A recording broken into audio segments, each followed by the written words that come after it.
berputar bagaikan ban ataupun roda yang berputar terus cepat berlalu, sehingga Allah mudahkan kita dari mulai bangun tidur dengan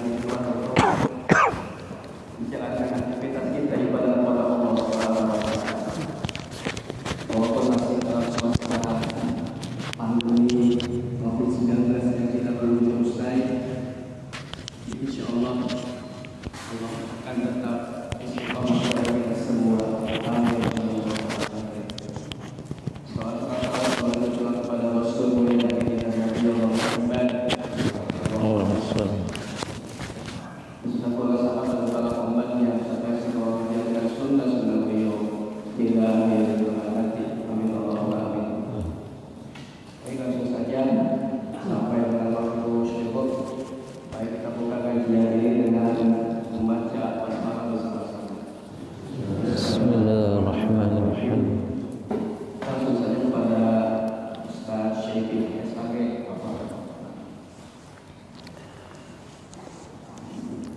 Baik, bismillahirrahmanirrahim.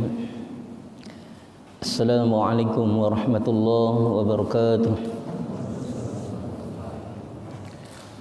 Alhamdulillah, nahmaduhu wa nasta'in wa nastaghfiruh wa na'udzu billahi min syururi anfusina wa min sayyiati a'malina.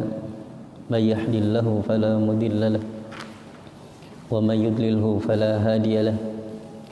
Asyhadu an la ilaha illallah wahdahu la syarika lah. Asyhadu anna Muhammadan abduhu wa rasuluhu wa la nabiyya ba'dah.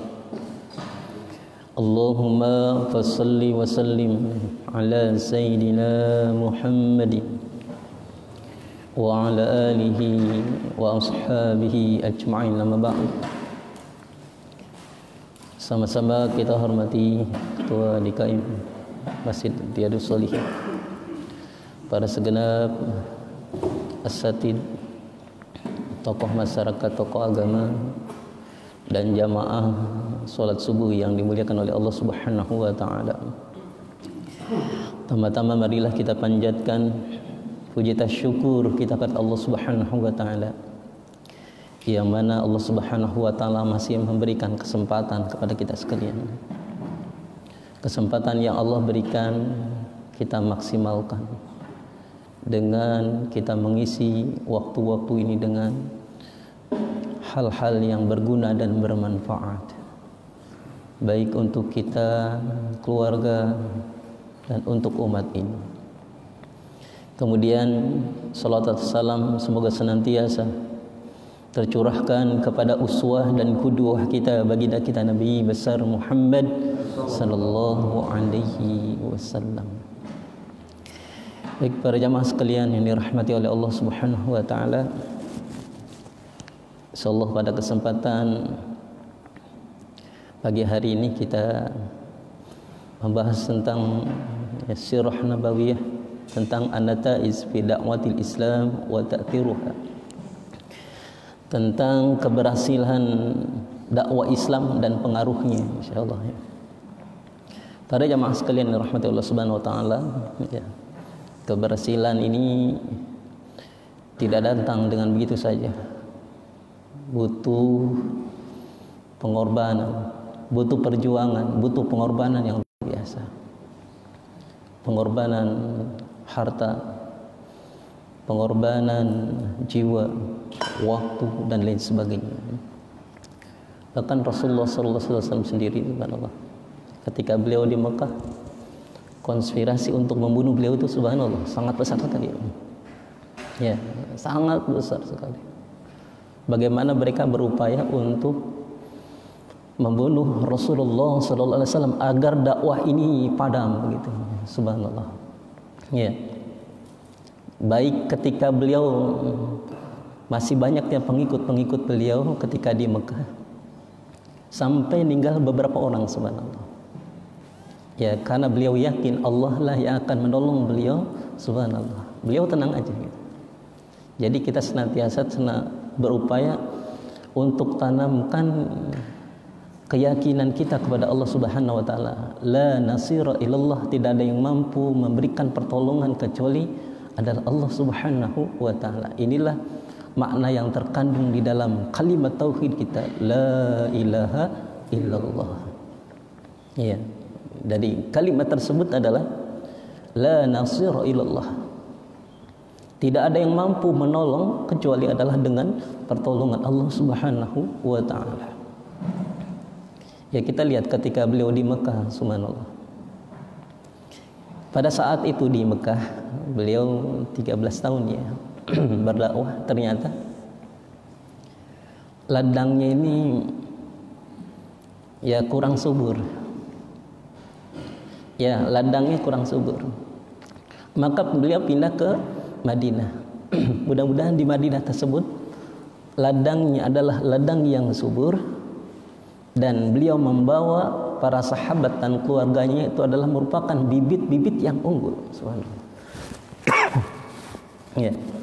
Para jamaah yang dimuliakan oleh Allah Subhanahu wa taala, karena kalau dipaksakan, kita nanam dipaksain, kita tahu bahwa ladang tersebut adalah sangat kurang bagus lah untuk bercocok tanam. Kita memaksakan diri. Ya, maka kita panennya itu akan kurang bagus. Sehingga kita akan akan marah pada diri sendiri, kecewa pada diri sendiri. Ya, maka oleh karena itulah maka Rasulullah SAW kata dikiaskan tadi, Rasulullah pergi untuk ke Madinah itu adalah untuk mencari ladang dakwah yang subur dengan bibit-bibit yang unggul. Ya, para jamaah yang dimuliakan oleh Allah Subhanahu wa taala. Maka di sini dikatakan ada beberapa faktor pendukung keberhasilan dakwah Rasulullah sallallahu alaihi wasallam. Yang pertama adalah kesempurnaan ajaran agama Islam itu sendiri. Ya, subhanallah. Ketika agama ini adalah sempurna, subhanallah, maka senantiasa, karena dikatakan bahwa agama yang sempurna adalah dinul Islam. Dari kata kalau selamat itu adalah selamat ya. Tapi kalau aslama itu menyelamatkan. Aslama yuslimu islaman adalah menyelamatkan. Siapa yang diselamatkan? Baik dirinya, keluarganya, dan umat ini akan terselamatkan ketika dia memasuki atau senantiasa menjalankan ajaran Islam. Para jamaah yang dimuliakan Allah Subhanahu wa taala. Maka ketika ada kata dalam sila pertama itu ya diganti dengan tadi bahwa pemeluknya itu dihapus untuk melaksanakan syariatnya gitu ya. Digantinya dengan ketuhanan yang Maha Esa. Maka para ulama pada waktu itu mufakat, tidak apa-apa syariatnya dibuang tapi diganti dengan kalimat tauhid, jadi ketuhanan yang Maha Esa. Maka di dalam Pancasila itu tidak tidak bertentangan gitu. Ya, tidak bertentangan karena tadi dikatakan qul huwallahu ahad, katakanlah Muhammad, Allah itu Maha Esa. Ini subhanallah. Maka kita berupaya untuk senantiasa menjaga agama ini, menjaga negara yang kita cintai ini. Karena kalau 5 dasar Pancasila ini dipakai, diamalkan, subhanallah sejahtera ini.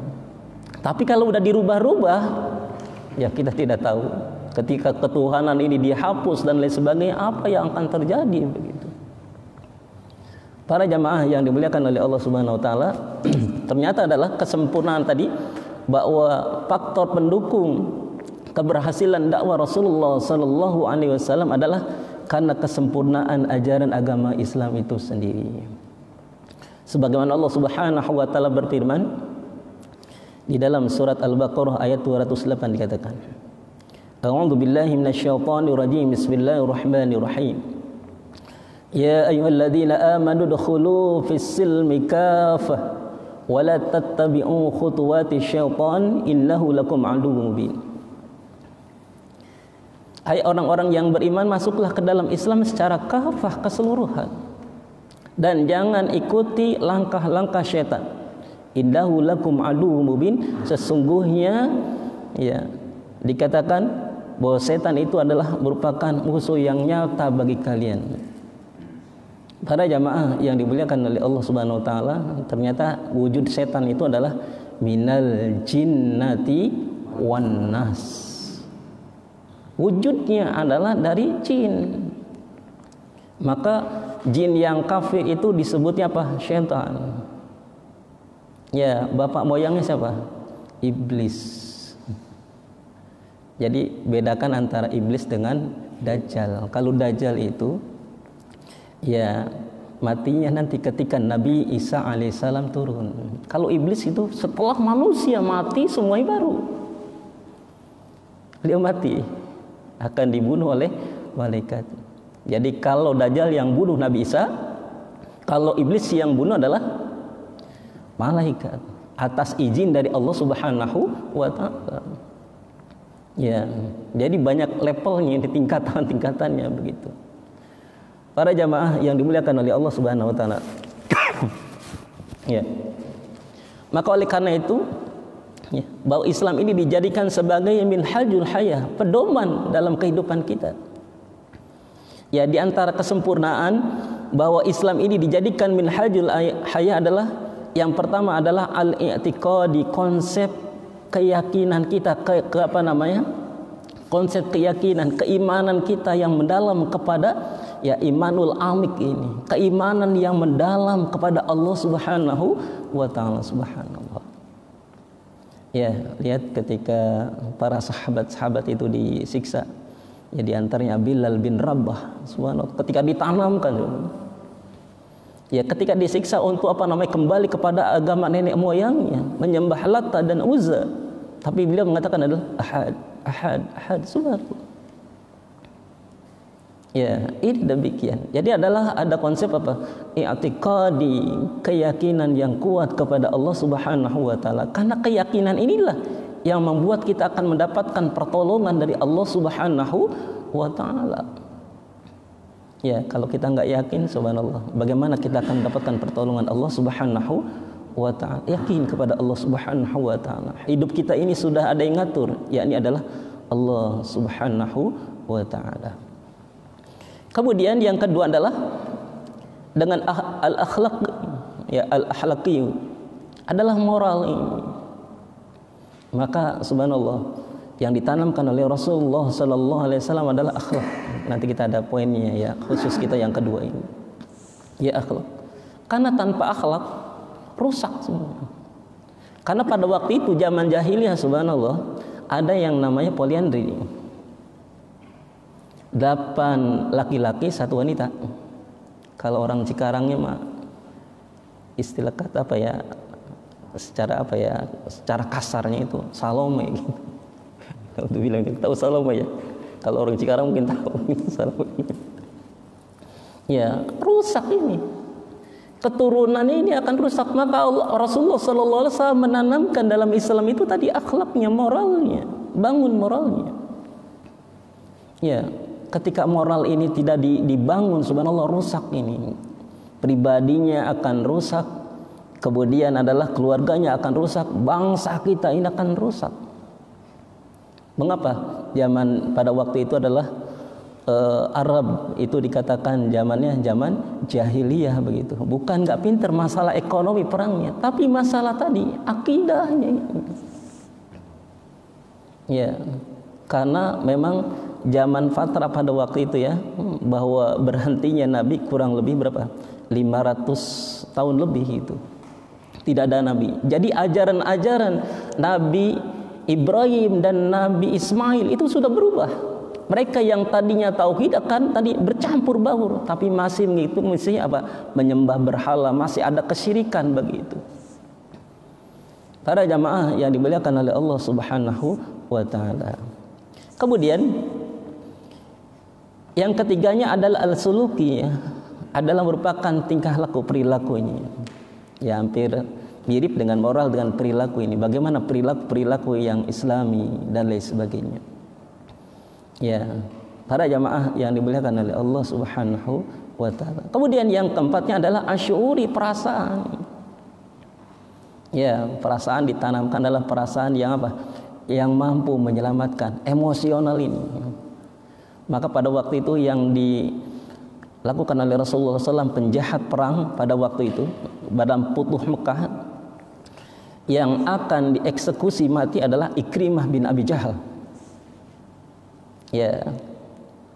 Tapi ketika Ikrimah ini bersama keluarganya benar-benar bertaubat kepada Allah Subhanahu wa taala, perasaan Rasulullah yang tadinya ingin mungkin balas dendam, tapi diadukan.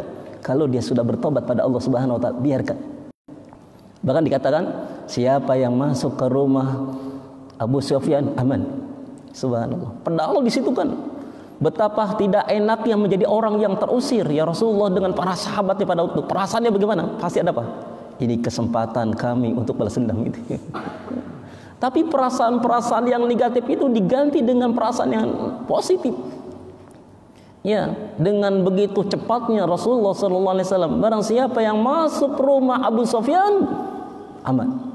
Barang siapa yang masuk Masjidil Haram aman. Barang siapa yang masuk ke rumahnya masing-masing aman. Bahkan dalam penaklukan Mekah itu tidak ada harta ghanimah. Jadi semuanya untuk di Mekah itu tidak dirampas, tidak diambil oleh Rasulullah dengan tentara-tentaranya. Subhanallah. Beda dengan yang lain ya. Ini subhanallah. Ya, ansurnya. Kan biasanya orang kalau dia dicakar-cakar lagi gitu ya, ada rasa dendam itu. Tapi Rasulullah SAW langsung. Sehingga apa yang terjadi? Ikrimah ini menjadi sahabat Rasulullah SAW, walaupun dia awalnya adalah merupakan musuh bebuyutan Rasulullah dan para sahabat. Subhanallah. Maka asuriyahnya luar biasa.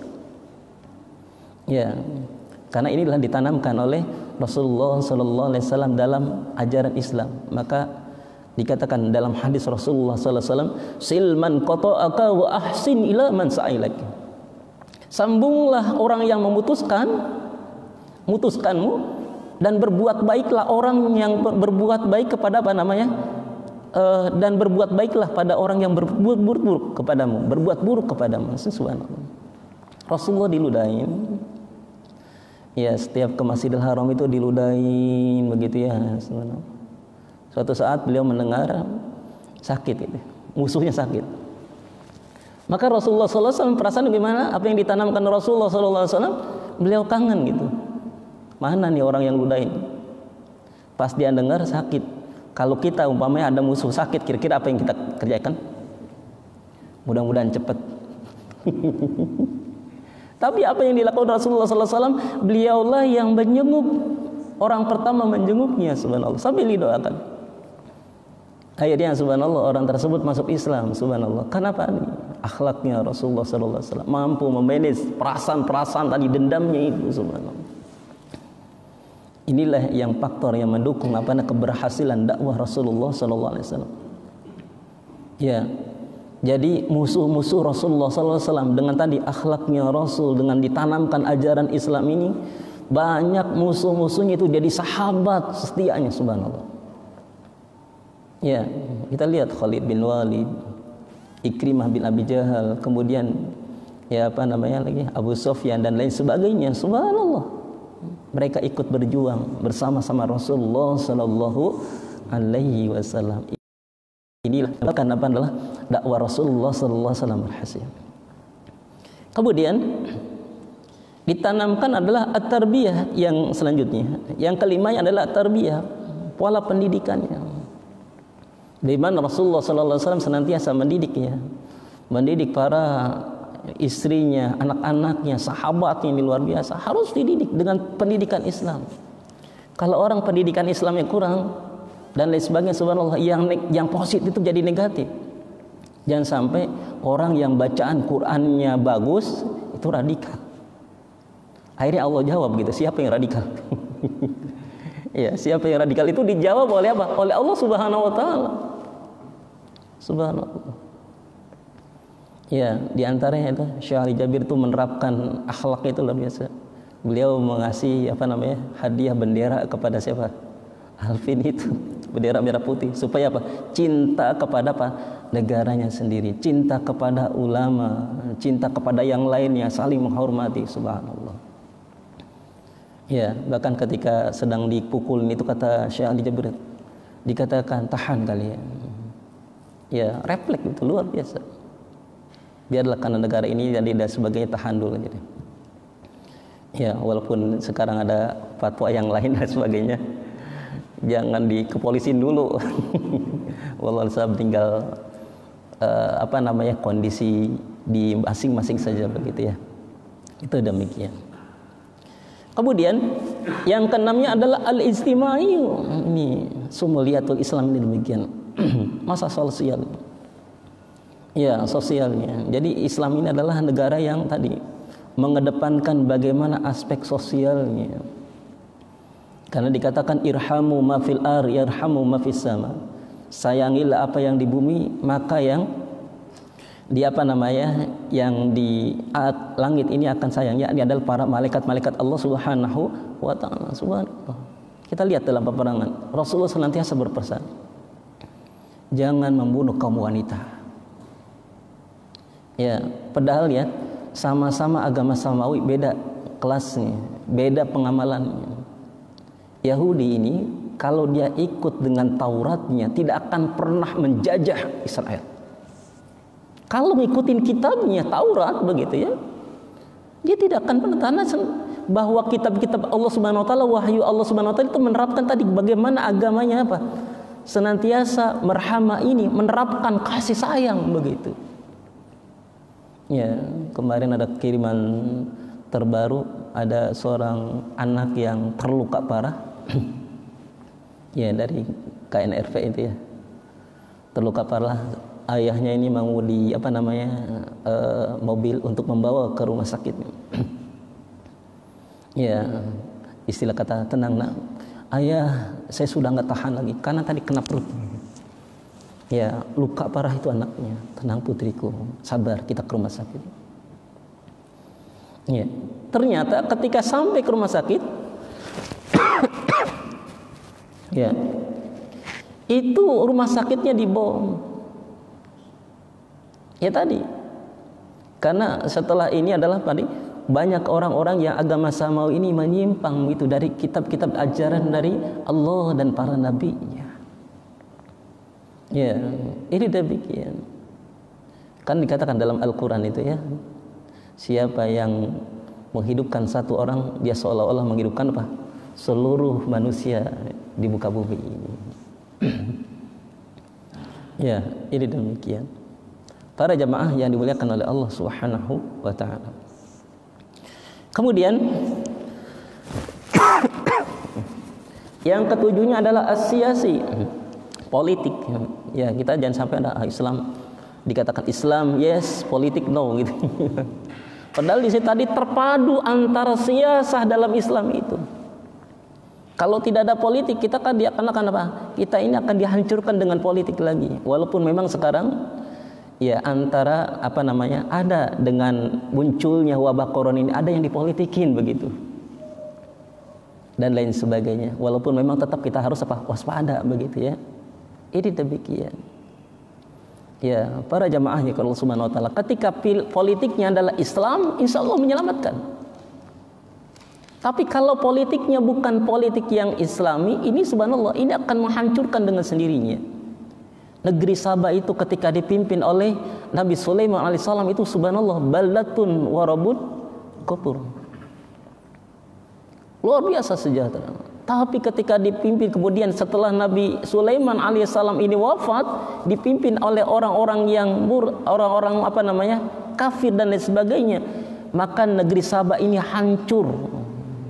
Kenapa tadi?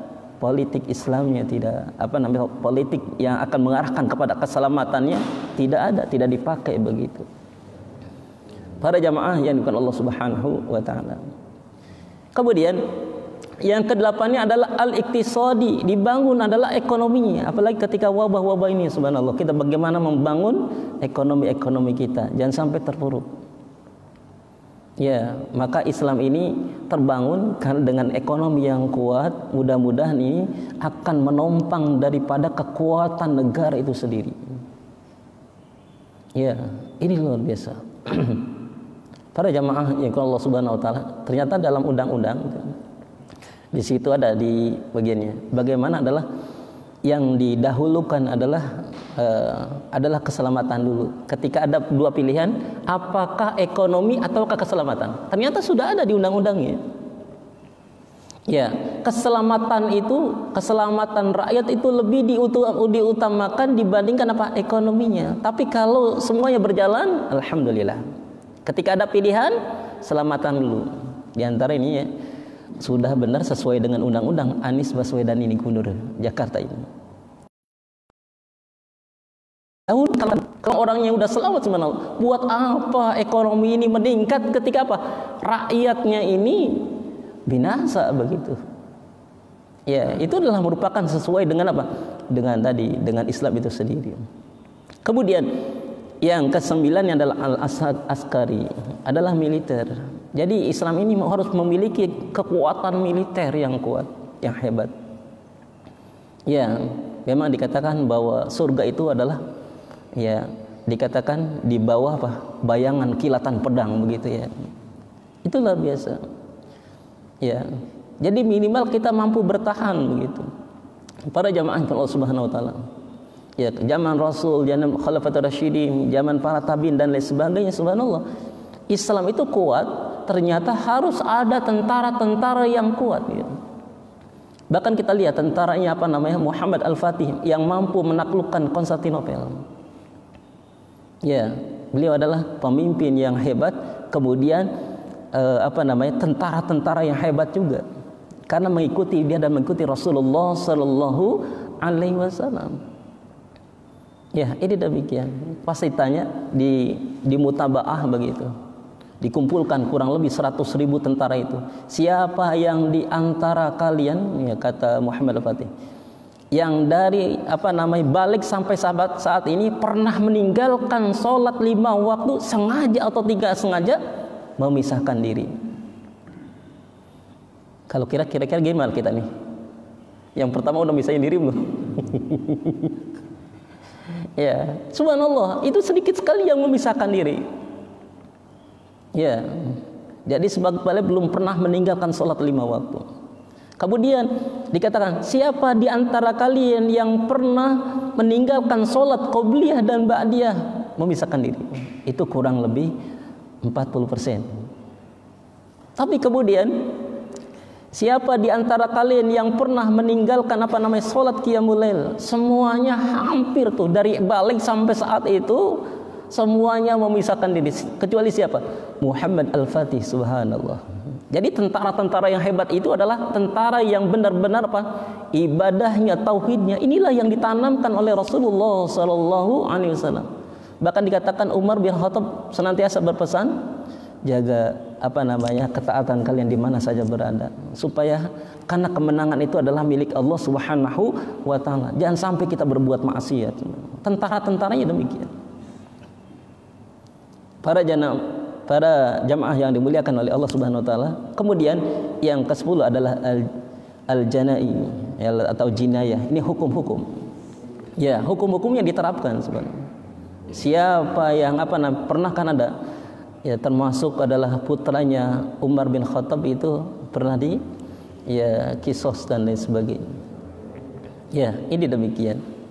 Para jamaah yang dimuliakan oleh Allah, yang dilakukan oleh Rasulullah SAW, mengapa dengan dengan keberhasilan dakwah beliau adalah tadi menerapkan bahwa minhajul hayat, Islam itu sebagai pedoman dalam kehidupan. Ini harus kita lakukan bersama. Jadi ketika kita ingin senantiasa ada keberhasilan dalam dakwah ini adalah kita menerapkan minhajul hayat di dalam kehidupan kita. Para jamaah yang dimuliakan oleh Allah Subhanahu wa taala. Kemudian yang selanjutnya adalah faktor bahwa keberhasilan dari dakwah Rasulullah sallallahu alaihi wasallam dan pengaruh ini adalah Rasulullah sallallahu alaihi wasallam sebagai teladan. Ya, inilah yang menyebabkan jadi kita senantiasa ketika kita minimal kita menjadi pemimpin pada diri kita, keluarga kita dan masyarakat kita, orang itu akan dilihat sejauh mana ucapan dan perbuatannya. Ya, jadi Rasulullah ketika berjanji, dia tadi nanti datang ya ada orang yang lupa janji sama Rasulullah SAW. Rasulullah sampai nunggu, setiap hari nunggu ini, subhanallah. Pas 3 harinya ditanya, kenapa kamu tadi nggak datang? Afwan ya Rasul, saya lupa. Subhanallah. Jadi kalau kita datang janji jam 9, upayakan kita seperempat jam sebelum itu atau minimal 5 menit sebelum sebelum waktu tersebut kita sudah datang. Kalau kita memang telat, kasih tahu, mohon maaf. Ya, ini harus ada keteladanan. Bagaimana kita akan diikuti oleh umat ini kalau tidak ada keteladanan? Ternyata yang menyebabkan dakwah Rasulullah SAW itu adalah sukses, ya karena keteladanan beliau. Ini subhanallah. Ya, Allah Subhanahu wa taala berfirman itu. Dikatakan, laqad kana lakum fi Rasulillahi uswatun hasanah liman kana yarjullaha wal yawmal akhir wa dzakarallaha katsiran. Sungguh telah ada pada diri Rasulullah SAW dan suri tauladan yang baik bagimu, bagi orang yang mengharapkan ya ridha Allah Subhanahu wa taala, kemudian mengharapkan hari kiamat dan banyak berzikir kepada Allah Subhanahu wa taala. Maka Rasulullah SAW tergambar nih sifat sosial Rasulullah di dalam masyarakat. Kita bisa terapkan. Sehingga beliau ini subhanallah disegani oleh kawan maupun lawannya.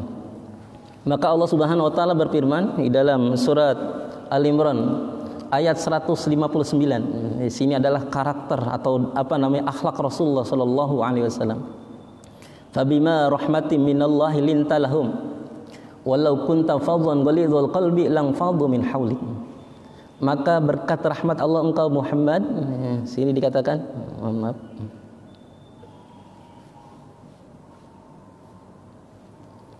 Ya, maka dengan berkat rahmat engkau Muhammad, maka berlaku lemah lembutlah terhadap mereka.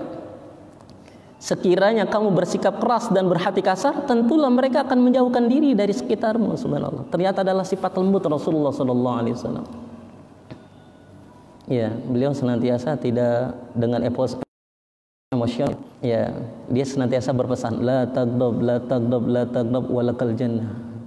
Jangan mudah marah, maka bagimu adalah surga. Kalau kita dakwahnya mudah marah, sulit sekali. Orang pada apa?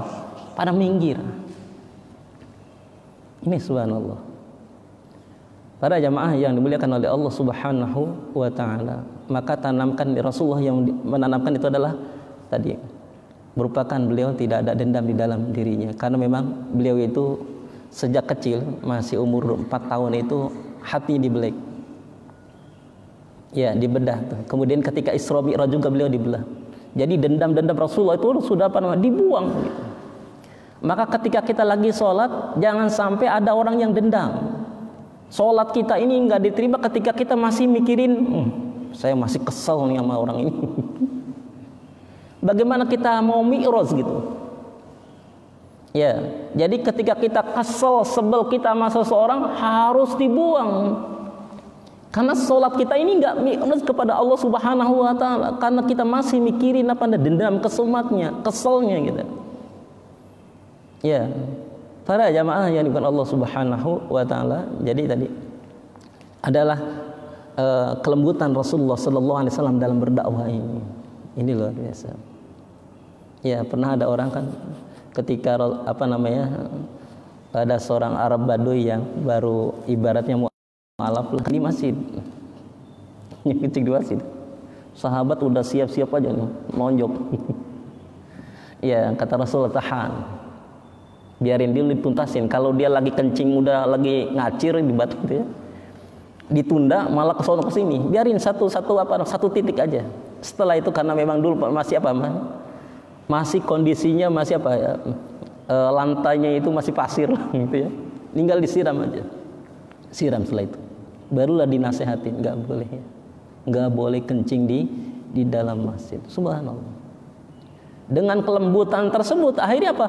Orang tersebut malah mantap dalam keislamannya, tapi malah ketika ditegur, maka ketika ada orang berbuat salah, jangan kita langsung tegur secara keras, pelan-pelan saja.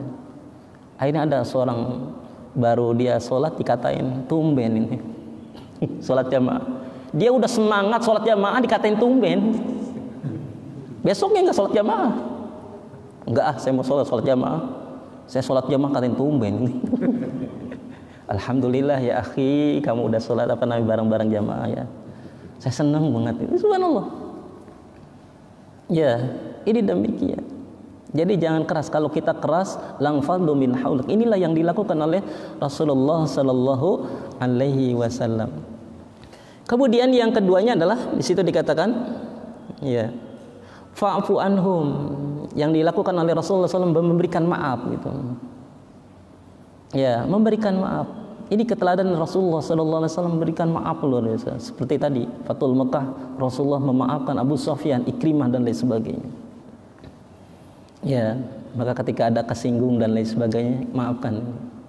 Maka ada zaman Rasulullah SAW nanti ada seorang ahlul jannah akan lewat menuju ke majelis ini, kata Rasulullah. Ya, ternyata ada salah seorang sahabat, subhanallah. Maka ada sahabat lain yang ingin tahu sih gitu rahasianya, sampai nginep 3 hari. Apa sih amalannya sehingga sampai tiga hari ini ya orang tersebut dicap sama Rasulullah SAW akan datang kepada majelis kita ini sebentar lagi ahli surga. Maka dicek di rumahnya, bagaimana qiyamul lail? Biasa-biasa saja. Tilawah Qur'annya biasa-biasa saja. Akhirnya sudah hari ketiga dia belum menemukan keutamaan yang lainnya. Apa sih rahasianya sehingga Rasulullah mengecap antum ini, memposisikan antum sebagai ahlul jannah? Beliau mengatakan, saya senantiasa setiap malam ini dan lain sebagainya, kalau ada orang yang berbuat salah kepada saya sudah maafkan, walaupun orang itu belum minta maaf kepada saya. Kalau kita makan beda gengsinya, kalau dia belum minta maaf saya tidak akan pernah maafkan. Subhanallah. Akhirnya ketika ketemu aja beda gitu, paling ngos gitu. Orang yang sudah pemaaf tadi, dia biasa-biasa saja, santai. Ketemu dengan orang yang menyakiti hatinya, dia biasa-biasa saja. Bahkan dia nanya, menegur, bagaimana kabarnya? Padahal kemarin dia udah nyakitin hatinya. Bagi orang yang pemaaf itu, subhanallah, dia udah biasa-biasa saja. Bagaimana kabarnya? Ya, tapi kalau orang susah memaafkan, itu sangat sulit sekali. Dia hanya basa-basi ketemu, mungkin salaman masih bisa, tapi raut mukanya udah beda. Berarti dalam hati ini belum bisa memaafkan. Ya, inilah yang dilakukan oleh Rasulullah SAW sehingga dakwah ini, Islam itu subhanallah maju pesat keberhasilannya. Karena adalah dari kepribadian Rasulullah SAW. Kemudian yang ketiganya adalah apa? Wastaghfir lahum, memohonkan ampun untuk mereka. Ya, subhanallah. Ada Khalid bin Walid ketika masuk Islam. Ya, kan ketika orang sudah mu'alaf itu adalah sudah diampuni ya dosa-dosanya oleh Allah Subhanahu wa taala. Tapi untuk memantapkan, ya Rasul, mohon aku ini mohon mohon ampunan dari Allah dari mulutmu sendiri. Ya Allah, ampuni Khalid bin Walid. Subhanallah. Ya, kita senantiasa memaafkan. Di kita ketika ada orang yang senantiasa tidak pro dengan kita, maka banyak-banyaklah mendoakan kepadanya, subhanallah. Kadang-kadang kita ini ngedoain hanya kita diri sendiri. Ya Allah, mudahkan urusan saya, sehatkan saya. Hanya untuk pribadi saja. Tapi bagaimana kita tadi ketika sehat, keluarga kita sehat, warga kita juga sehat. Ini yang bagus. Jangan sampai kita ngedoanya diri sendiri saja. Kita ngedoa aja pelit, apalagi dengan harta gitu. Minimal kita ketika harta nggak punya, minimal doa, ngedoain, ya Allah sehatkan, sukseskanlah sahabat-sahabat saya. Ya, inilah yang dilakukan oleh Rasulullah SAW, senantiasa mendoakan gitu. Ya, memohonkan ampun untuk Allah Subhanahu wa taala. Kemudian yang selanjutnya adalah wasawirhum fil amr, senantiasa bermusyawarah. Inilah yang dilakukan oleh Rasulullah SAW, senantiasa musyawarah. Ketika perang Parit Kondak ini, dia senantiasa ya, maka ada usulan, ya Rasul, bagaimana saya membuat parit ini? Janganlah, udah yang penting asal instruksi dari saya aja. Tidak demikian, silakan kalau itu adalah kebaikan untukmu. Subhanallah. Ketika perang Badar juga demikian. Ketika perang Badar Rasulullah SAW jauh daripada sumur Badar. Maka Rasulullah bermusyawarah. Apa yang dilakukan Rasulullah? Di mana kita? Kata ada seorang sahabat, ya Rasul, kuasai sumur-sumur Badar supaya nanti musuh-musuh itu tidak kalau dalam perang tidak ada kasih sayang ya. Maksudnya gitu. Kecuali dia nyerah gitu. Ya, kita kuasai sumur-sumur Badar, jangan sampai diberikan kepada musuh. Subhanallah. Ya, baik. Ya, diikuti. Ya. Itu demikian, itu Rasulullah sallallahu alaihi wasallam. Ketika beliau, karena ketika Futuh Mekah ada perjanjian sebelumnya gitu ya. Futuh Mekah itu ada perjanjian yang secara logika merugikan kaum muslimin. Ya, sehingga pada waktu Rasulullah sallallahu alaihi wasallam mengatakan, sembelih kurban kita. Enggak ada yang mau. Enggak ada yang mau tuh sahabat itu, dicuekin Rasulullah. Bagaimana sih rasanya pemimpin yang dicuekin oleh sahabatnya? Kalau Rasulullah ngambekan, tahu ngambek? Aku ini Nabi, udah pergi saja ke sana. Kalau kita ini marahan, kasar gitu ya, orang itu tadi nggak ngikutin kita.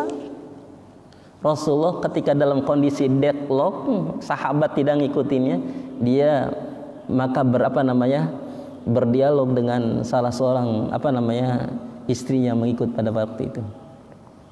Akhirnya apa? Ya Rasul, laksanakan cukur dengan minta bantuan dari seorang. Kamu udah nggak usah ngomong apa-apa. Sembelih sendiri dengan minta bantuan yang lain satu orang dan cukur sendiri. Setelah itu subhanallah, para sahabat ikut semuanya. Coba kalau Rasulullah ngambek pada waktu itu, dia mungkin tidak akan pernah dihargai, tidak akan pernah dihormatin lagi. Aku ini kan Nabi, kalau dia egois ya. Aku ini Nabi, mengapa kamu nggak ikutin aku begitu? Inilah yang ditanamkan oleh Rasulullah SAW adalah musyawarah. Para jamaah yang dimuliakan oleh Allah Subhanahu wa taala. Kemudian yang selanjutnya adalah, yang ketiganya adalah karena pertolongan Allah Subhanahu wa taala. Jadi bukan karena hebatnya kita ketika kita berdakwah.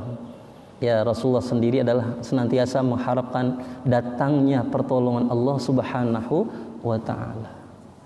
Para jamaah yang dimuliakan Allah Subhanahu wa taala, maka di dalam surat Al-Isra di situ dikatakan ada 4 kekuatan ruhiyah yang akan dapat mendatangkan pertolongan Allah Subhanahu wa taala. Surat Al-Isra surat yang keberapa? 17 ya. Ini dalam ayat yang 78 ini. Itu dikatakan supaya kita ini senantiasa dapat pertolongan Allah Subhanahu wa taala adalah jaga sholat 5 waktu kita. 4 kekuatan ruhin. Dikatakan aqimis sholata liduluki syamsi ila ghasaqil lail wa qur'anal fajri. Inna qur'anal fajri kana masyhuda. Senantiasa kita menjaga sholat 5 waktu ini. Ini dikatakan dalam kitab Irsyadul Ibad, manfaat kita sholat 5 waktu, apalagi dengan berjamaah ada 5 kemuliaan Allah kepada kita. Di sini dikatakan man hafadha fi sholati akramahu fa akramahu Allahu bi 5 khisalin. Barang siapa yang menjaga salat 5 waktu disertai apalagi bisa berjamaah, ya, masih bisa berjamaah, maka Allah muliakan 5 perkara. Yang pertama apa? Yurfa'u anhu dhaikul aisi. Allah angkat kesulitan hidupnya. Jadi kalau kita salat 5 waktunya bagus, pasti ini kehidupan kita lebih bagus lagi. Cek dulu, ketika kehidupan kita ada masalah, cek sholat 5 waktunya. Ini janji Allah Subhanahu wa taala, yurfa'u anhu dhaikul aisi. Allah angkat kesulitan hidupnya. Kemudian yang keduanya dikatakan wa adzabul qabri, kita akan senantiasa terhindar dari azab kubur. Jadi orang itu disiksa atau tidaknya tergantung alam kuburnya. Kalau di alam kuburnya disiksa, pasti di akhiratnya juga disiksa. Karena dikatakan bahwa alam kubur itu ada raudhah minal jinan, ya, dan hufrah minan nar. Jadi ada taman-taman surga dan ada lubang-lubang neraka. Ya, bahkan dikatakan subhanallah ada orang yang lupa dalam kitab Irsyadul Ibad, lupa mandi junub gitu. Ternyata di alam kuburnya itu diremek-remek oleh binatang buas. Ketika digali, ini cerita cerita nyata ya, dalam sebuah kitab diterangkan, ketika ada seorang yang meninggal digali, ternyata dia udah ditongkrongin dengan binatang itu, pindah ke makam yang lain, semua udah ditongkrongin lagi. Akhirnya karena mungkin susah dan lain sebagainya, ya ketika dimakamkan itu udah diremuk-remuk tulang-tulangnya kayak tulang dimakan kucing makan tulang itu. Karena apa? Akibat dia lupa mandi junub gitu. Padahal baru 1 kali ini. Naudzubillah min dzalik. Ya. Ini demikian. Kemudian yang ketiganya apa? Wa yu'tihullahu kitabahu biyaminih, dan kita akan mendapatkan ya kitab kita ini melalui tangan kanan kita ini, subhanallah. Ya, kita nanti akan diberikan, siapa yang dapat tangan kanan dia akan bahagia. Tapi kalau di tangan kiri dia akan celaka. Yaitu dalam surat Al-Haqqah ayat 18 sampai 35. Dibaca tuh.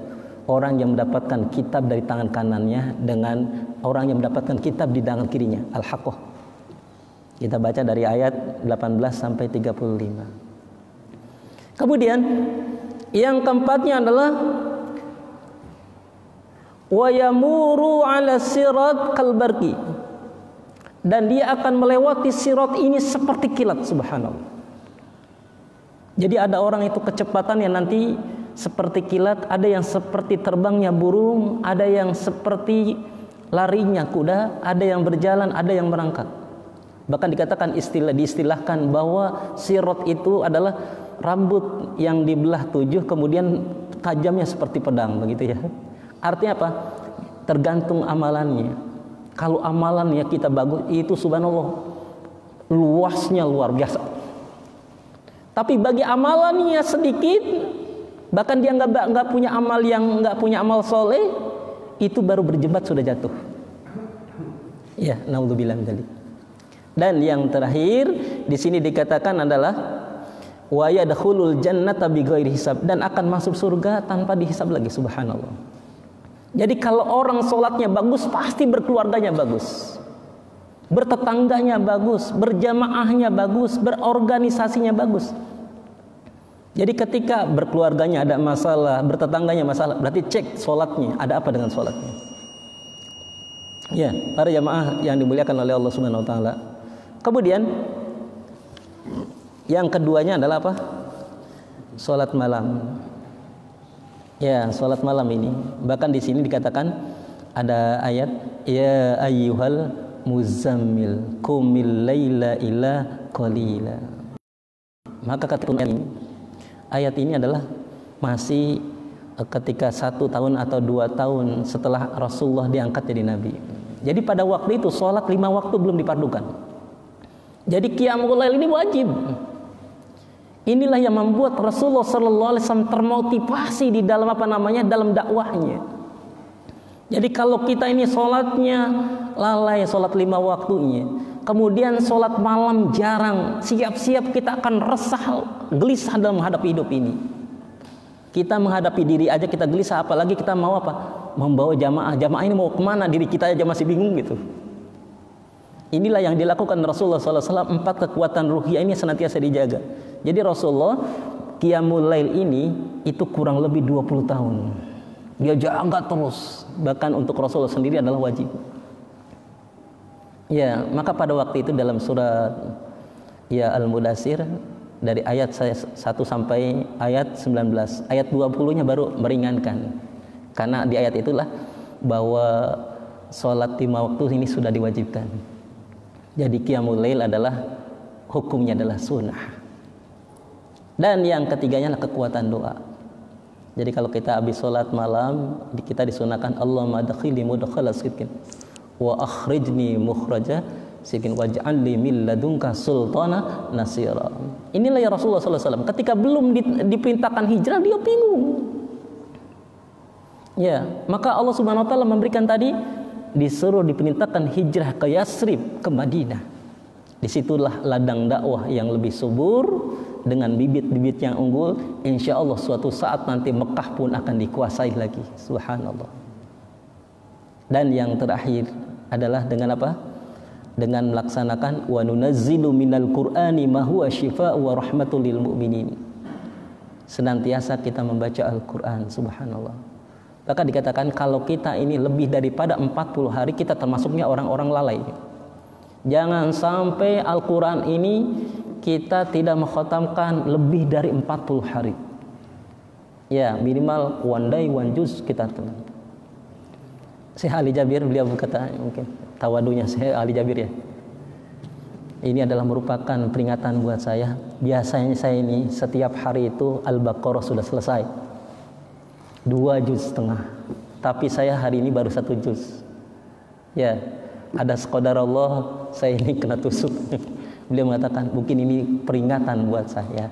Ya kalau kita semacam kita mungkin ya minimal tadi 1 juz lah kita dakwahkan insya Allah. Inilah yang menyebabkan ya dakwah Islam ini tersiar dengan 3 faktor itu. Karena kesempurnaan Islam itu sendiri, kedua adalah karena keteladanan Rasulullah SAW, dan yang ketiga adalah karena pertolongan Allah dengan 4 kekuatan ruhiyah yang senantiasa kita jaga.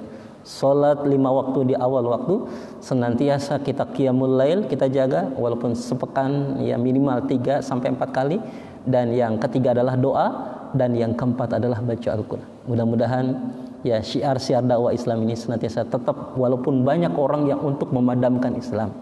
Dan kita bersiap-siap ya harapan kita karena 2024 itu adalah merupakan 100 tahun setelah runtuhnya khilafah Islam. Mudah-mudahan akan bangkit. Jadi seluruh dunia orang-orang berupaya untuk memadamkan Islam. Maka kita harus senantiasa diri kita mempersiapkan Islam. Ya Islam ini akan bangkit 2024 karena 100 tahun setelah runtuhnya khilafah Turki ya Utsmani. Mungkin ini yang dapat saya sampaikan. Wallahu a'lam bishawab. Jadi tadi paparan poin tentang keberhasilan dakwah Islam Rasulullah itu berkorban. Jadi di sini ada beberapa poin yang penting yang harus kita katakan. Karakter dari sifat Rasulullah itu sendiri yang pertama adalah berikan maaf. Yang kedua adalah jangan saling menjawab, jangan lupa atau emosi. Kemudian bersabar lalu meminta ampun kepada Allah. Keempat adalah bersyawarat. Yang kelima adalah mengharapkan pertolongan Allah. Dan jadi ada 4 kekuatan ruhnya dari Allah itu. Pertama adalah manfaatkan sholat 5 waktu dengan berjamaah. Setiap waktu kita manfaatkan sholat jemaah di masjid ini terutama. Yang kedua adalah sholat malam atau bisa dikatakan dengan qiyamul lail atau sholat tahajud. Yang ketiga adalah berdoa ketika selesai tahajud sampai menunggu waktu subuh. Yang terakhir adalah dengan membaca Al-Quran atau tilawah Al-Quran. Boleh di waktu maghrib, boleh di waktu subuh. Di antara kedua itu, insya Allah dengan membaca Al-Quran kita ini membuat hati kita itu lebih tenang dan tentram. Baik, ini simpulan yang